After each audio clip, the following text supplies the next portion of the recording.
Hi there, I'm Simon Canton, and this is my review of House of Lies Season 1. So House of Lies is a kind of a strange show. It's about a consultancy firm in LA, and what they do is they go in and they talk to different companies about what they can do to improve, to make more money or cut costs or whatever, things like that. However, the it's not as straightforward as that because mostly the show isn't about that. It's about watching this guy Marty.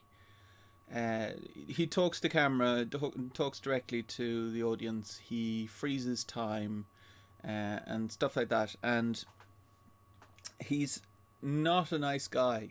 So Marty's played by Don Cheadle, and he's he's a backstabbing, no morals consultancy guy, like the worst of the worst of the kind of banking slash corporation slash consultancy type of stuff in America, and that was kind of the fatal flaw of the show. So it's very interesting to watch. So all of the characters are very believable. It's very interesting to watch these horrible people who think nothing of ruining someone else's life, or they go into places and say, okay, you need to cut 50% of your staff and put all the jobs overseas and do this and do that, and think nothing of ruining people's lives. And are completely self-centered, and it's all for having a fast car and drinking expensive champagne and things like that.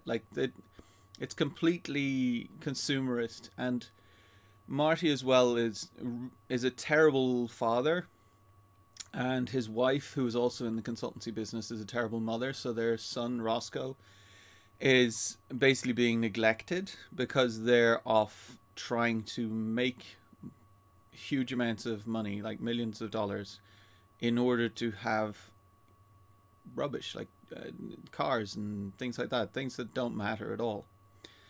And people like that definitely exist in the real world. So it's a realistic portrayal of that, and it's not condoning it, and it's not but it's not saying it's a bad thing either. That they're not portrayed as bad people, which the people in real life aren't bad people. They just have the wrong compass. So it's kind of like there was a study a while ago that said that people in the banking industry, after they've worked there for a while, their brain chemistry starts changing. So that as humans, if you start to reward certain things, it's a Pavlovian response. You start to think that having the newest model of the most expensive car is the thing that you're meant to do in life. And it takes a while then to deprogram them when they come out the other end.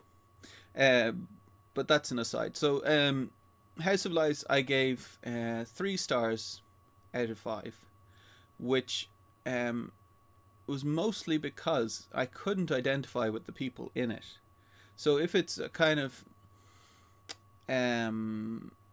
observation piece, then it was too kind of jokey, I guess. Like Marty talking to camera and doing the freezing time and things like that are meant to make you identify with him, I think. But I didn't at all.